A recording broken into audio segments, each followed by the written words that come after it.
Over the dark night, she reached up to the sky of stars and caught the red-hot light of the North Star.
Greetings, and welcome back as always. You know, the term fascist is broadly used today. In some circles, it has almost become trite, overused, and consequently of little significance. But it has very specific origins rooted in a history of highly divisive and highly destructive European political movements. And these movements arose in the era between World Wars I and II, and fundamentally changed the political nature of the European continent. Here's the question: is President Trump a fascist? Let's connect some dots and find out.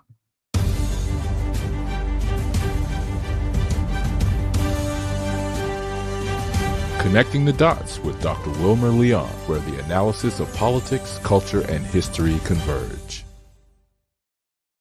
Welcome to the Connecting the Dots podcast with Dr. Wilmer Leon, and I am Wilmer Leon. Here's the point. We have a tendency to view current events as though they occur in a vacuum, failing to understand the broader historical context in which most events take place. During each episode, my guests and I have probing, provocative, and in-depth discussions that connect the dots between these events and the broader historic context in which they occur, thus enabling you to better understand and analyze the events that are impacting the global village in which we live. Before we get to my guests, let's take a quick look at some of today's headlines. Right now, the Senate is considering raft of amendments to Trump's massive tax and immigration bill. New tax breaks, massive spending on border security, cuts to social safety net programs, pullbacks on investments to fight climate change, new limits on student loans. Well, with all of these cuts, there's a proposed FY 2026 defense budget request of $1.01 trillion, representing a 13% increase in defense spending from fiscal year 2025. And here's one thing you can count on. This won't be the only DoD request, because they're front loading a lot of their money, so they'll come back and ask for more. The CBO warns nearly 12 million Americans will lose health coverage under this so-called big, beautiful boondoggle. If this bill passes out of the Senate, it goes back to the House. Trump says the U.S. is not going to stand for Netanyahu's continued corruption trial. The president again called for the charges against the Israeli prime minister to be dropped. Quote, "It is terrible what they're doing in Israel to Netanyahu. He is a war hero and a prime minister who did a fabulous job working with the U.S. to bring great success in getting rid of the dangerous nuclear threat in Iran, even though there isn't one," end quote. Trump posted that on Truth Social. The president said that the trial against Netanyahu, who is also wanted by the ICC for his role in war crimes in Gaza, is a, quote, witch hunt, end quote. Well, you know, sometimes when you hunt witches, folks, you find one. Trump mentioned U.S. military aid to Israel, appearing to suggest he might be willing to leverage that to get the charges against Netanyahu dropped. Folks, I may be wrong, but I thought the Zionist settler colony known as Israel was a sovereign state. I thought sovereignty is the supreme right or authority to control and govern a defined geographic space. If that's true, why is Donald Trump trying to intervene in the sovereign issues and rights to govern in Israel? Here's another interesting story.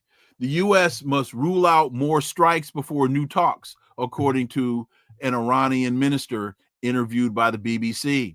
The U.S. must rule out any further strikes on Iran if it wants to resume diplomatic talks, Tehran's deputy foreign minister tells the BBC. Majid Takit Ravanchi said the Trump administration told Iran through mediators that it wanted to return to negotiations this week, but it had not made its position clear on the, quote, very important question of, end quote, further attacks while talks are taking place. The man who started the Idaho blaze and then finally fatally shot two firefighters in an ambush. Local authorities said an armed man started a fire on a mountain in northern Idaho and then began shooting at responding firefighters, killing two and injuring a third. Folks, that was a tragedy and a mess, and we'll see how those details unfold. On today's episode, the issue before us is very simply, is President Trump a fascist? And if so, does it matter?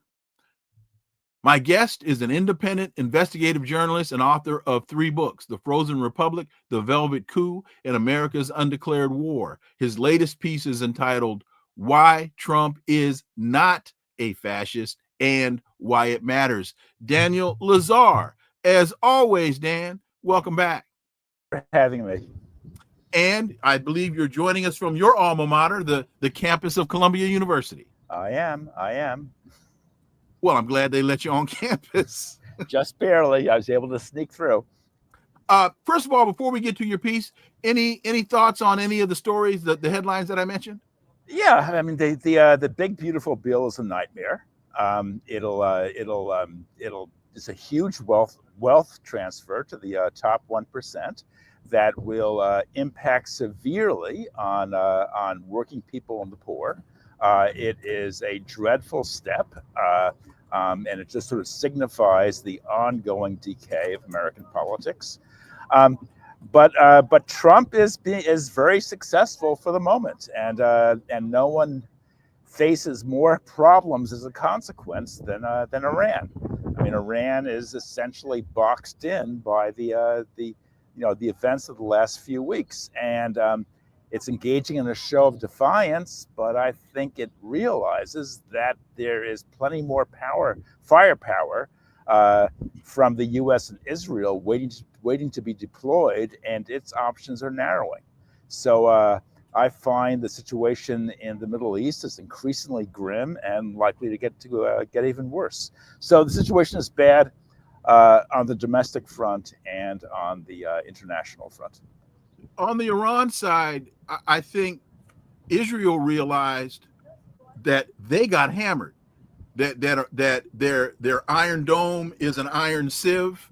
That Iran possesses an incredible amount of firepower, and that what I think we saw is, I'm trying to remember who it was that described it this way. It might have been Mark Shloboda that described it as 2 boxers pummeling themselves in the ring and realizing that both of them are well equipped to fight. Well, with all due respect to Mark, I think the situation is a bit more complicated. I think that Israel demonstrated its mastery of the skies over Iran. It degraded Iran's missile launch system. Iran essentially fired off half its missiles. It still has a number in reserve, but it realizes that it faces much greater firepower, not only from Israel but from the U.S. So I think the war definitely demonstrated a tilt in the balance of power towards Iran,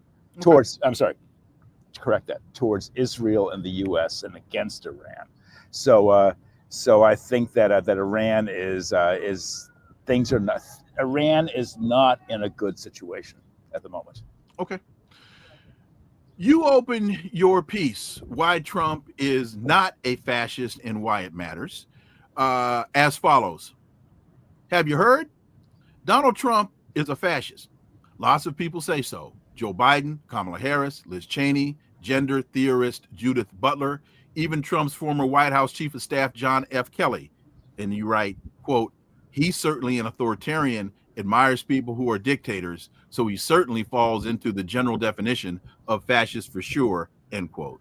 You then mention neocons and leftists who say so, and you write, as the left would thin, quote, the more bad guys, as you would say, right-wing think tanks, etc., on your side, the more fascist you become. Right? Not quite. So let's start with this, Dan.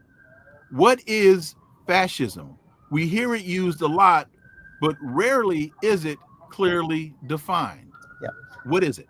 Well, fascism is one of those words like racism or anti-Semitism that are used all too loosely, and they're much abused. And fascism has a certain specific historical meaning. It arose during the interwar period, first in Italy, then in Germany, but a number of other places as well.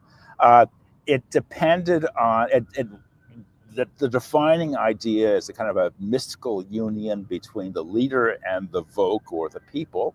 It's at war. It declares total war on democracy, total war on the working class and unions and working class parties, etc. And it's an ideology of all-out warfare. An ideology that celebrates violence, that believes that violence is redemptive, and that it's purifying, and it's a fire the nation must go through in order to be reborn.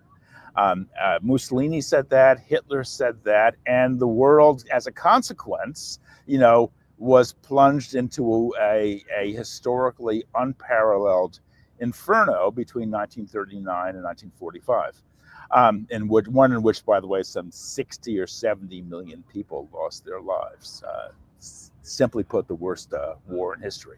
But fascism was also a response to a revolutionary situation.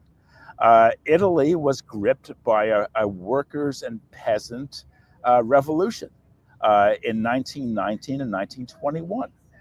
Workers had seized hundreds of factories in the industrial heartland in the Northeast. Peasants had seized countless plantations in the Po Valley. There was a real revolution going on, and that was what created an opportunity for Mussolini to step in to create a revolution of the right and kind of an upside down Bolshevism. In which he mobilized these huge militias, the black shirts, and went to war with these working class elements and eventually defeated them. Hitler was even more extreme. By late 1932, the Nazi Party had 400,000 people under arms in a militia that was known as the brown shirts or the stormtroopers. And Hitler, of course, was a man who was in love with war, in love with racism, in love with the German nation, and who believed that he was the mystically appointed leader who would take control of the nation and lead it to victory in a war of global conquest. Now, none of which suggests that anything that Trump is anything other than a really, really bad guy. He's really bad, no question about it. But Trump does not have 400,000 people under arms. Trump does not glorify war to anything like the same extent. He doesn't declare democracy to anything like the same extent. There simply is nothing in his ideology, to the degree Trump even has an ideology, that is, that aligns with classical fascism. Okay, wait a minute. Let me ask you this. In terms of classical fascism, I, through my reading and over time in research, see basically three primary elements of fascism. And it's a political ideology that becomes a mass political movement consisting of three primary elements. One, extreme nationalism.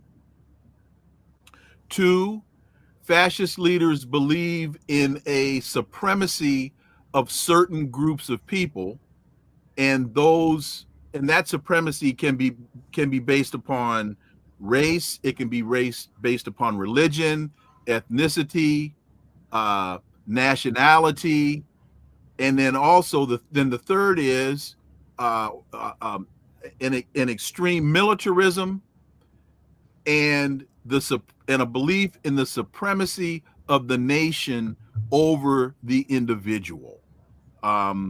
Your thoughts on that? I think that's quite concise and clear. Okay. I think you're absolutely right. And the other thing that's important is a war on democracy and a war on working class organizations. The idea that the Führer does not need democracy because he personifies the national will in a way that completely supersedes elections.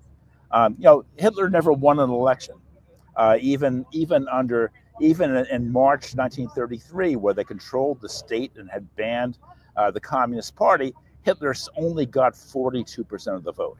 But nonetheless, his whole ideology was that he was a leader in a way that left elections far behind. But most important is that Trump does not arise out of a revolutionary situation. I mean, what we've seen for the last 40 years is deepening exhaustion, deepening political weakness. Strikes are a fraction of what they were 40 years ago. All working class political parties, from the mildest social democrats to the most fervent Trotskyists, have died away to the point of actually disappearing. The left is weak, it's shattered, it's an eclipse, and Trump is a response to a liberal state that is just weak and hopeless and paralyzed, and everyone's sick and tired of it.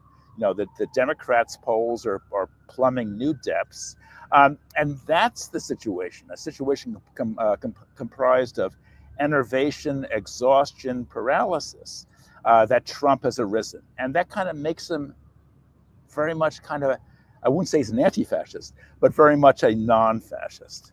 So let me ask this, because you write, quote, although labeling Trump a fascist may sound militant, it's not.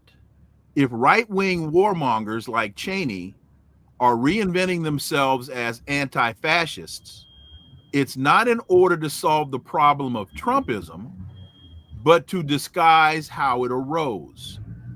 They are promoting a false diagnosis whose purpose is to conceal their own contribution, and certain disoriented left-wing forces are going along, end quote. To that I ask, can't both be true at the same time? Right-wing warmongers like Cheney are reinventing themselves as anti-fascists, and certain disoriented left-wing forces are going along. Because many on the left, and I think you would agree, are more hawkish than in today's politics than Liz Cheney's dad was when he was vice president. Yes. So why can't both be true and Trump still be a fascist? Because as I agree with you, he's not the cause, he's the culmination. Well, first of all, I mean, Liz Cheney, by promoting these endless wars, and no one, the Cheneys, father and daughter, did that more than anyone else. I mean, they just aroused the disgust of American voters Mm-hmm. who are sick and tired of these endless, pointless wars in the Middle East. And Trump, amazingly enough, ran as an anti-war candidate. So Liz Cheney, essentially paved the way for his rise by doing all that. But Now, what war has he ended? He ran, for example, he told us, oh, I'll solve the Ukraine crisis in a day. And it's been more than 100 days and missiles still be a flying between Ukraine and Russia. He told us he's an anti-war guy, but all we can do is say, thank God that Iran did not respond in a knee-jerk reaction when Qasem Soleimani was assassinated. And thank God Iran has demonstrated restraint by not going in harder and longer.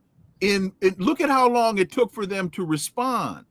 And now Donald Trump sends missiles into Iran on a baseless pretense of a nuclear war program that does not exist. So your thoughts? Absolutely, totally correct. Okay. But it was Liz Cheney who made Trump's anti-war pitch seem plausible in the first place. Oh, I totally agree that he's a phony through and through.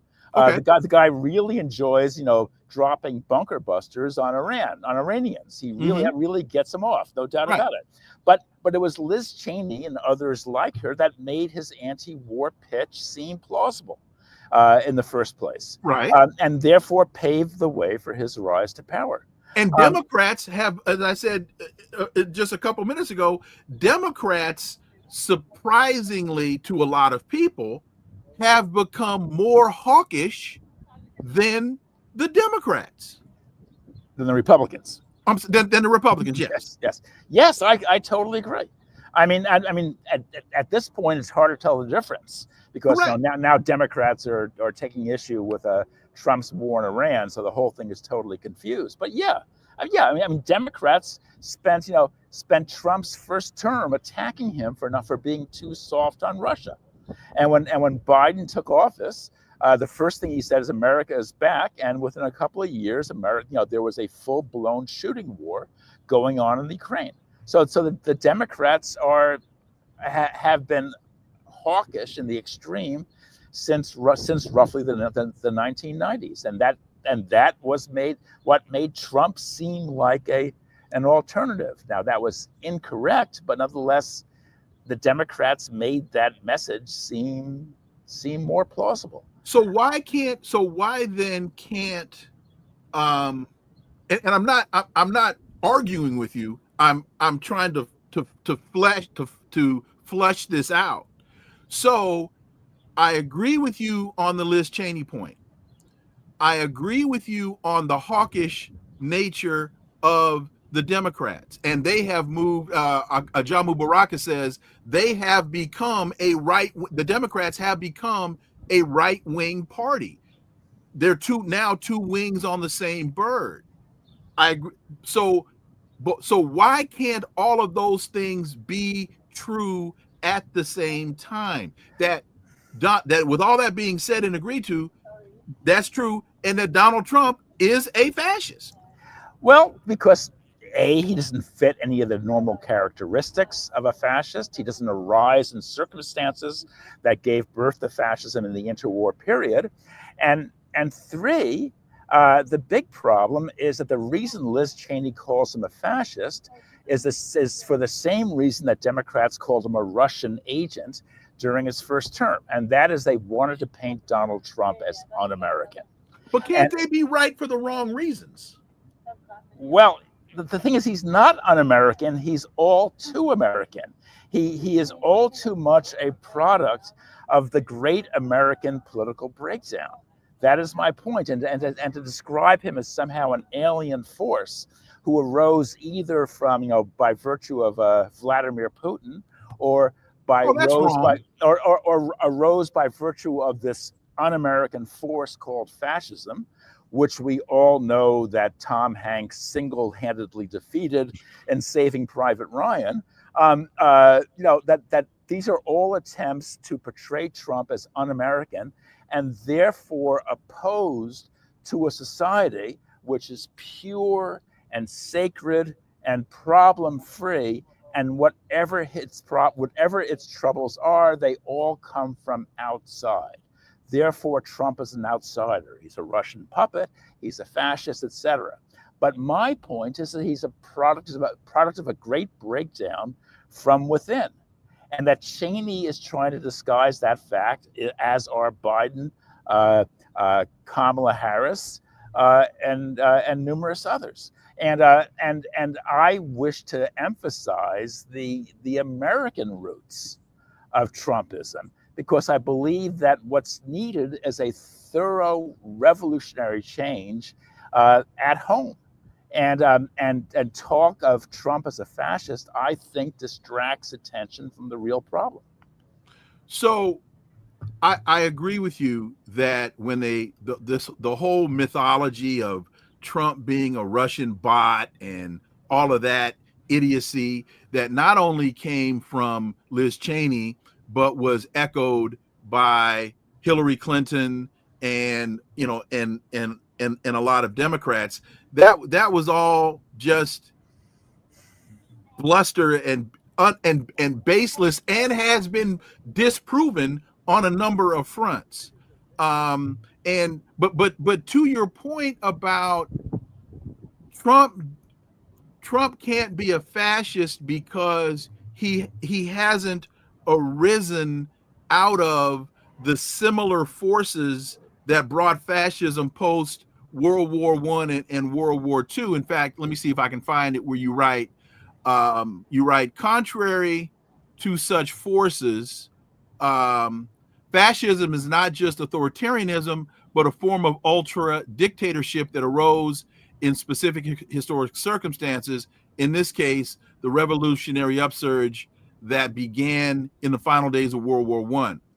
So I understand its historic origins, but if we look at this in a modern or current context, can't he be a fascist in a more modern, technologically advanced context, a fascist technocracy, where the government or the control of society is by industry or by an elite of technical experts, such as Peter Thiel, such as the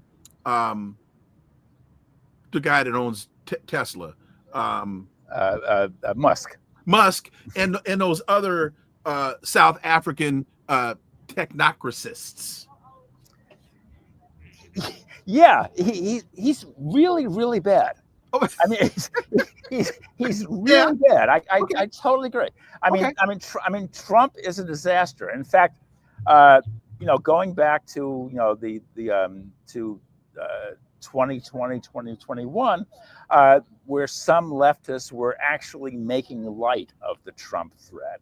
I mean, I was emphasizing the guy really is dangerous. He really represents a serious danger to any vestige of democracy left in U.S. society. He's fulfilled my worst prediction. Okay.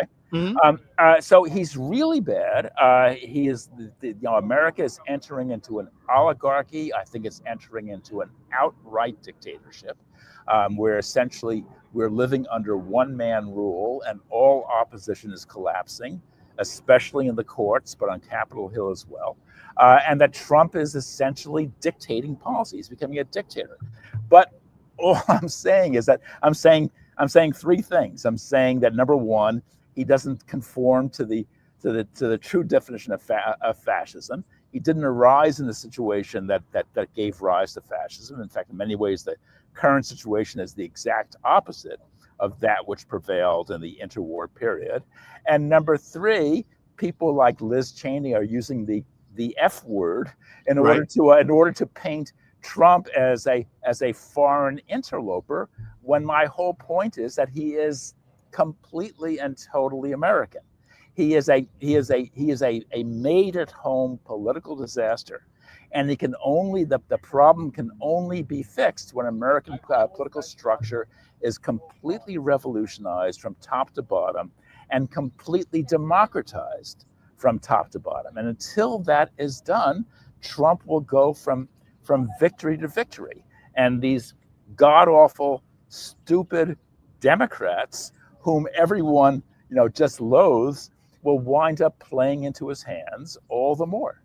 But to my last question about a current or modern context, one of the things that contributed to fascism, to the rise of Mussolini, and you talk about this in your piece, was the economic collapse in Italy. One of the things that contributed to the rise of the Third Reich in Germany was the hyperinflation in Germany and the economic collapse. What are we seeing play itself out in the United States? It's not the economy hasn't collapsed, but we've shifted away from the industrial base to the financialized economy, and a lot of people are catching economic hell. We talked about nationalism, heightened sense of nationalism. And what is Trump's mantra? Make America great again. This romanticized American dream BS that a lot of people now are saying is unobtainable. There is a racist element. As we know, his Muslim ban, so you know where I'm going with, so your response. Yeah, I mean, as I said, I agree with you totally. But we haven't seen an economic collapse, for one thing. We've seen, to the contrary, a kind of an economic boom in certain quarters. I mean, Wall Street just rises higher and higher. Bitcoin just grows more and more. The government is now feeding into the Bitcoin boom. Trump and his family are piling on to the phenomenon. They're making money hand over fist via Bitcoin. So it's not Germany between 1929 and 1933 when Germany was the worst hit country by the Great Depression. The U.S. was close behind. But Germany just suffered an immense blow, and it was that economic catastrophe which paved the way for Hitler, and we haven't seen that in the U.S. Now we may see it in the coming years, and if we do, Trumpism could go into crisis, and there may be actual real fascism waiting in the wings if that happens. But it hasn't happened yet. We aren't there yet. I don't debate that with you. We're only in stage 1 of cancer, not stage 4. And so as good doctors, we've got to be very careful with our diagnosis and very analytical and try to figure out where the patient is at this moment. And I'm not trying to make light of things, though. No. I realize that, and this is why I enjoy having discussions with you. But you use the word cancer. You said we're in stage 1, not stage 4. And as a cancer survivor, and I'm glad you used that term. But you still got cancer. It's just not. It hasn't metastasized. Mine, I had kidney cancer.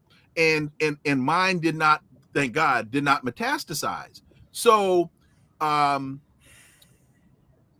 we having a discussion that are distinctions but not differences? I think we're having a discussion about trajectories. Okay. I think that America is galloping to the right. Yes. And I think that process is accelerating. Yes. I think it very well could culminate in out-and-out fascism. But we're not there yet. We're not there yet. And people who are rushing the diagnosis are doing so for reasons out of ulterior motives. Well, the people that you mentioned very clearly are, but I don't know that everybody that is reaching that conclusion is a Liz Cheney or a number of the other people that you mentioned. Oh yes, and in my article, I mentioned a lot of leftists, right, who are doing the same thing.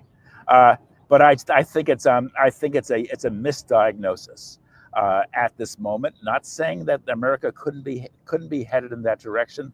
I think the right wing trend is accelerating, but it's just got to be really careful as to where we are now, and be really careful as to where the problem comes from, and that Liz Cheney wants to paint Trump as a fascist because she wants to paint him as un-American, alien to these sacred United States. And my entire point is that he's not at all alien. He is as true blue American as you or I, and that that he reflects an unparalleled and deepening political breakdown in the U.S.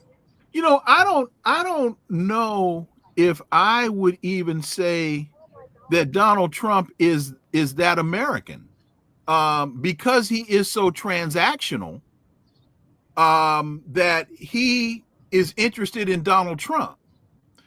And I don't know what his price would be, but he's devoid of ideology. And he is so transactional that it's all about what's in it for me. And in many instances, he's using America as a cover. In fact, when the Donald Trump whisperer Steve Bannon says we're here to deconstruct the administrative state, I don't know how American one can be if that is your mission. Well, I mean, America is about P.T. Barnum. America is about deal making. It's about individuals getting as rich as they can, and to hell with everyone else. America extols this kind of ruthless individualism. This current, runs thick throughout American history. There are other currents. I mean, America is a very complex country, and there's much about it that I find quite admirable, by the way. But this all for yourself, this kind of institutionalized selfishness, individual ruthlessness, celebrating the con man, the con artist. This is an essential side of America, and it's one that Trump personifies, and he's the part that is now swallowing the whole. You made reference to Hitler's militarism and his brown shirts, and I'm going to make this comparison or ask this question from a practical application perspective, not from an ideological perspective. And James Brown, thank you very much for your super sticker. And what's more American than that, Dr. Leon? Well, Daniel Lazare, I think, just articulated that. But again, from a practical application perspective, could we compare? No, yeah. Are there parallels to be drawn between Hitler's brown shirts and Mussolini's black shirts and Donald Trump federalizing the National Guard and sending Marines into Los Angeles in violation of the Posse Comitatus Act to stifle lawful, constitutionally protected dissent? Yeah, I mean, parallels can be drawn, but the real parallel would be between the black shirts and the brown shirts on one side and the militias on the other side. the militias have gotten a lot of press, but who are the militias? I mean, they're, what are they? A few thousand, a few tens of thousand weekend warriors with all kinds of assault rifles in their rec rooms. They're not under centralized control. There are literally hundreds of different militia outfits. They're not formally attached to the Republican Party. Yeah, Trump did tell the Proud Boys to stand by and stand back, or stand back and stand by. I forgot what the exact quote was. But they're not under his direct command the way the brown shirts were. But he did pardon them. He did pardon them, yes. But remember the Whitmer trial when those 16 guys, I mean, what a bunch of sad and pathetic losers, as who were half railroaded into this plot by, what do they have, 2 or 3 government informers in their ranks who were steering them in that direction? Now, all I'm saying is that this militia movement is a tiny shadow compared to the brown shirt movement of the 20s and early 30s. It's not remotely in this. It's a game of stickball versus the Major League Baseball. Major League Baseball, yeah. But let me ask you this, and we haven't seen evidence of this yet, and not to say that we will, but when you look at the assassinations in Minnesota, when you look at the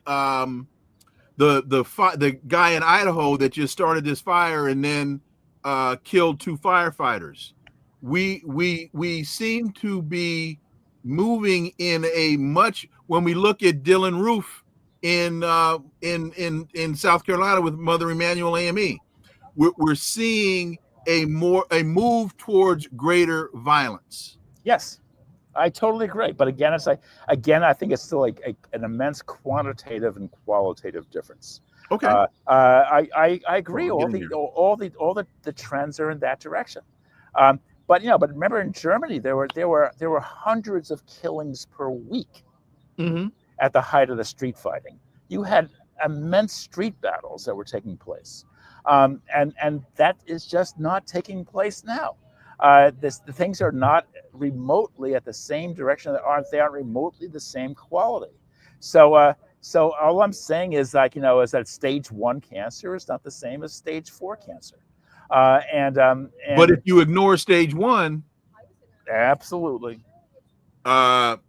Because again, as a cancer survivor, when I tell people I had kidney cancer, when I've talked to other doctors, they say, "Man, we're surprised you're here."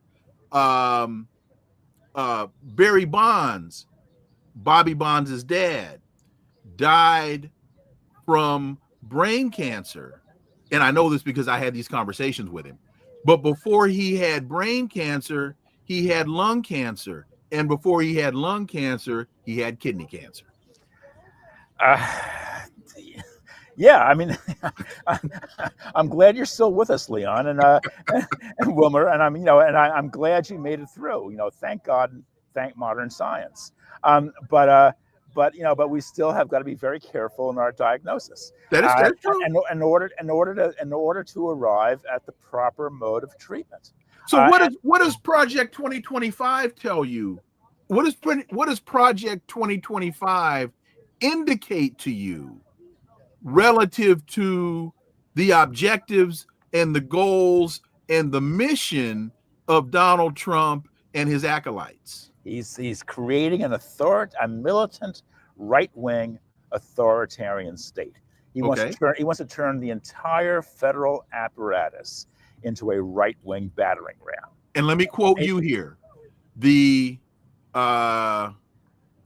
Freudian Marxist Wilhelm Reich emphasized the difference between the old style right and the new. Quote, "A sharp distinction must be made between ordinary militarism and fascism. Wilhelmian Germany was militaristic.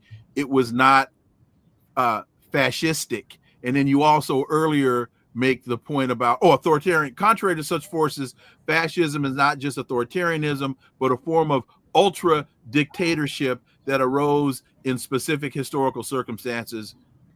Yeah, but the historical example that comes most readily to mind, and I hope I hope your viewers will bear with me for a second. In Hungary, which was part of the Axis, part of the Nazi Axis during the war, had been ruled since 1922 by a guy named Miklos Horthy. And Horthy was a traditional conservative of the type that Wilhelm Reich described. And he is very funny. He even said, he described himself as, quote, a moderate anti-Semite. And in 1944, he was overthrown by a out-and-out fascist group called the Arrow Cross, with the support of the Nazis. When the Arrow Cross took power, Horthy had sent a few thousand Jews to the death camp. After the Arrow Cross took power, they sent something like 400,000 Jews to the death camp in a matter of weeks. So there's a difference. And Horthy was a classic old-style moderate dictator, and the Arrow Cross was a newfangled fascist dictatorship, and the difference was immense. And I'm simply saying that Trump is a more of a Horthy than he is of an Arrow Cross, and that verdict affects our diagnosis, it affects our treatment plan, it affects our evaluation of where America is at the moment and what it will take to turn it around. And it also affects how we view utter contemptible phonies like Liz Cheney, Kamala Harris, Joe Biden, et cetera, et cetera. How you talk about DEI and the left's use of DEI. How does that factor into this analysis? Well, I think that the and by the way, left I think is not right. That's not the right term. I would call it the liberal democratic, capital D, movement. Because remember, this is the same movement that was promoting war in Russia, that was claiming that Trump was too soft on Russia, and that he should back war to the hilt. I believe that the liberal Democrats got over their skis when it came to some of these cultural policies. That DEI, for example, as expressed by people like Robin DiAngelo, who wrote a very famous book called White Fragility, she was a management consultant who essentially was brought in to browbeat workers and accuse them of racism. Now, my point simply is that, number one, that policy was bound to arouse resentment among workers who were targeted. But number two, it's the direct opposite of a socialist anti-racist policy. Because a socialist anti-racist policy combats racism, but tries to do so in a way that unites the working class against management. It's not brought in by management to browbeat and humiliate workers. It's the direct opposite.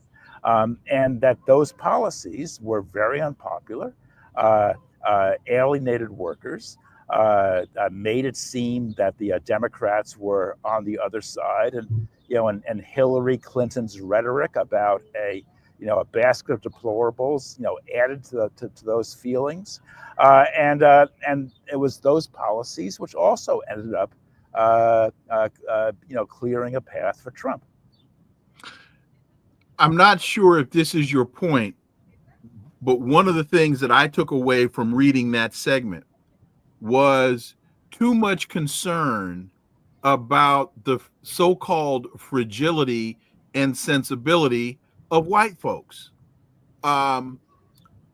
and the exchange that you recounted in your piece made me think about Jane Elliott and her work. And I worked in the telecom when I was in corporate America. I worked for one of the major telecom corporations. They brought Jane Elliott in, and did she rock a whole lot of boats. And the story that's recounted about in your piece about the white worker that got so distraught that she had to leave. I experienced a similar exchange, and what a lot of it really was white people not being able to confront the realities of racism in the United States. And a lot of the things that they attributed to racism, they were unintentionally engaging in as white Americans. And when they had to confront that reality, it caused a whole lot of consternation. Well, first of all, this is a woman. This, by the way, let me, for the sake of your viewers, Robin DiAngelo is a best-selling author, and also an extremely highly paid, for a while, corporate consultant who was brought in to run these consciousness-raising sessions. And in the story she recounts, there was a woman who came under attack, and she was actually experiencing what her coworkers thought was a real physical breakdown. Okay, and DiAngelo's attitude was not only that she didn't care, but essentially it was gleeful. You know, she attributed this physical breakdown to a refusal and inability, et cetera, to quote, confront racism. If I was a shop steward in that, at that workplace, I would have filed a grievance so fast it would have been blinding. The job of management is not to drive workers into a physical breakdown. Unions defend workers against managers who try to do that. We defend them against speed ups. We defend them against unsafe working conditions. We defend them against physical brutality. And driving a female worker, to the point of a physical breakdown is physical brutality. Now, I'm not passing any judgment on this individual's, political or personal makeup. I actually have no idea what it was. Okay. But in point of fact, we stand for the humane treatment of workers. And this, to me, was inhumane in the extreme. And the fact that Robin DiAngelo was proud of it strikes me as all the more perverse. And for a socialist trying to combat racism, you can combat racism except through a united and integrated working class, and you can't do that except by uniting all workers, white, black, and otherwise, on the basis of a common program of anti-racism. An injury to one is an injury to all. Now, this is what socialists believe. Others believe differently. But this is, I think, is the only effective way of doing this. And I think that the 2024 election is a huge arrow in our quiver, in that it really shows the failure of these kinds of Robin DiAngelo type efforts. Getting away from that specific Robin DiAngelo example, I believe the failure as it relates to diversity, equity, and inclusion is not diversity, equity, and inclusion. It's that the Democrats tried to present themselves as champions of it and ran from it when they needed to get 10 toes into the sand and defend it. Because what's wrong with diversity? What's wrong with equity? What's wrong with inclusion? And the fact that there are a number of white people in this country that have a serious problem coming to grips with the racist nature of this country, placating those concerns won't get us anywhere.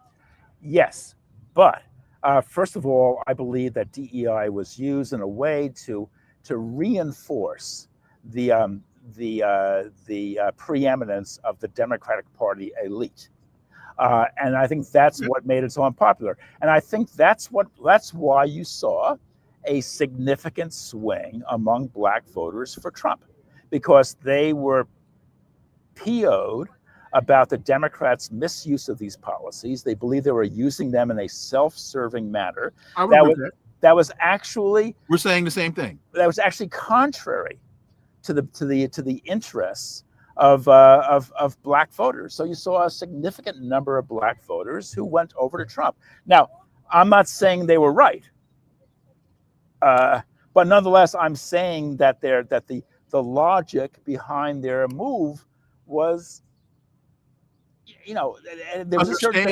understandable. There's a certain substance to it.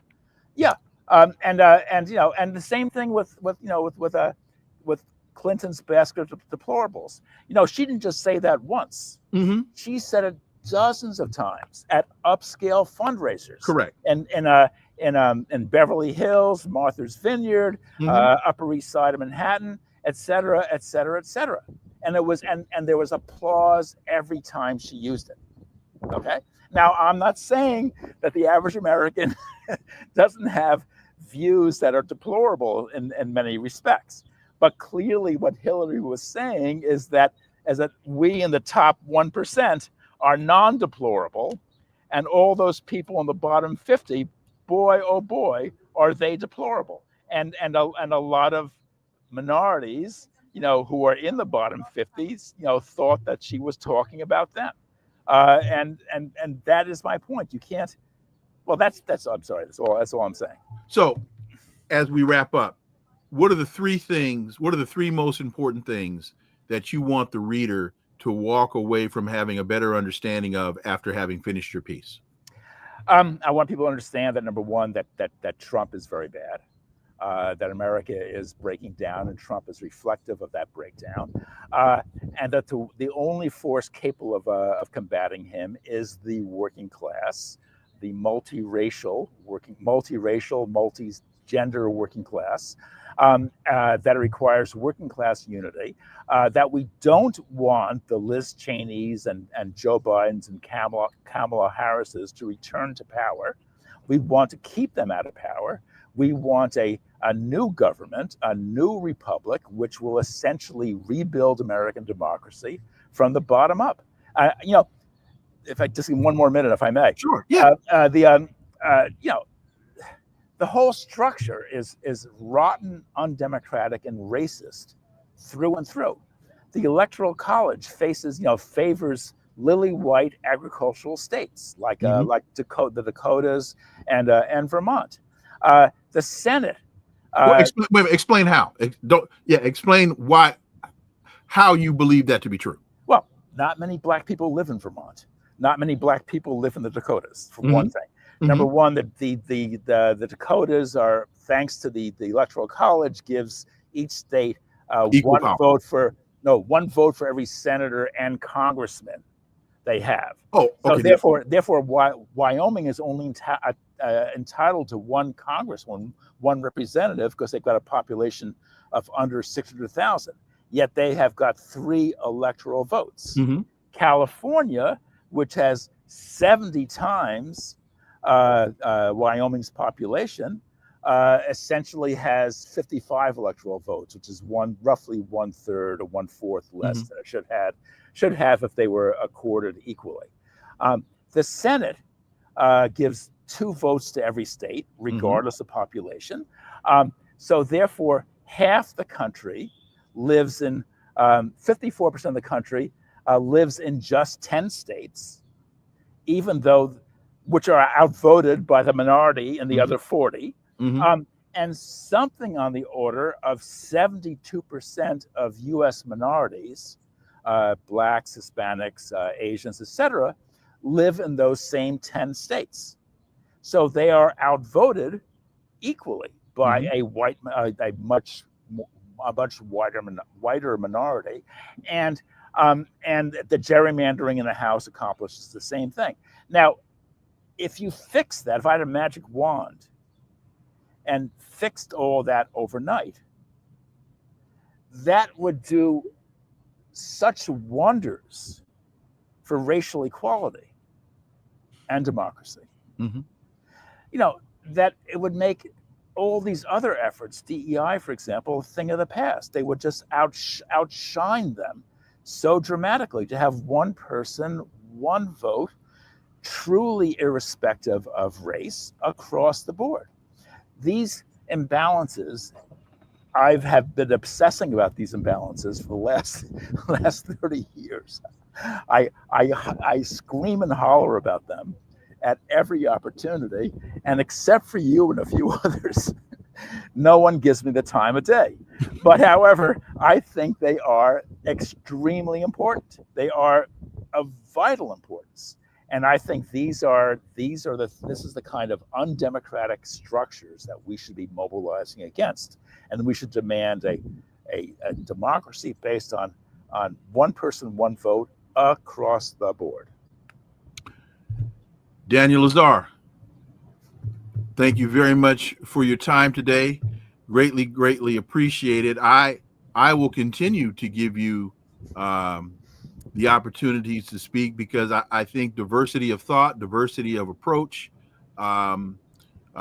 is very, very important. And I hope you saw this as a constructive dialogue. I thought it was great, Leon. Great woman. It's just great. By the way, the reason I call you Leon is my father's first name was Leon. Your father's a brilliant man. Yeah,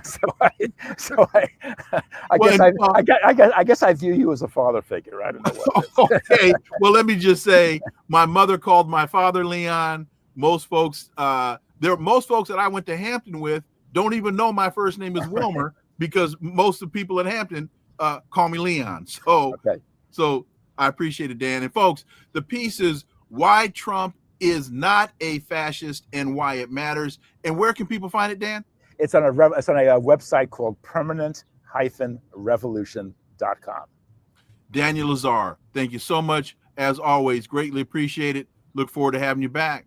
Thank you. Folks, thank you all so much for listening to the Connecting the Dots podcast with me, Dr. Wilmer Leon. Stay tuned.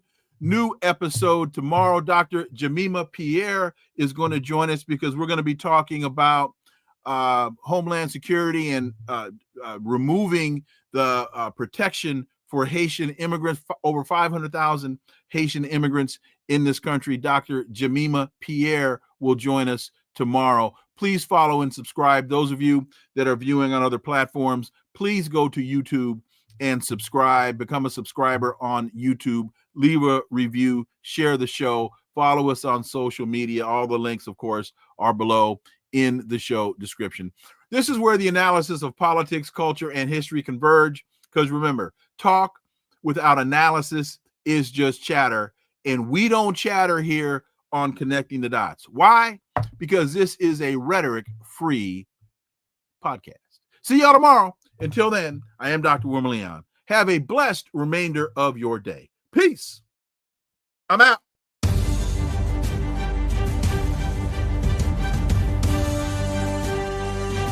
Connecting the Dots with Dr. Wilmer Leon, where the analysis of politics, culture, and history converge.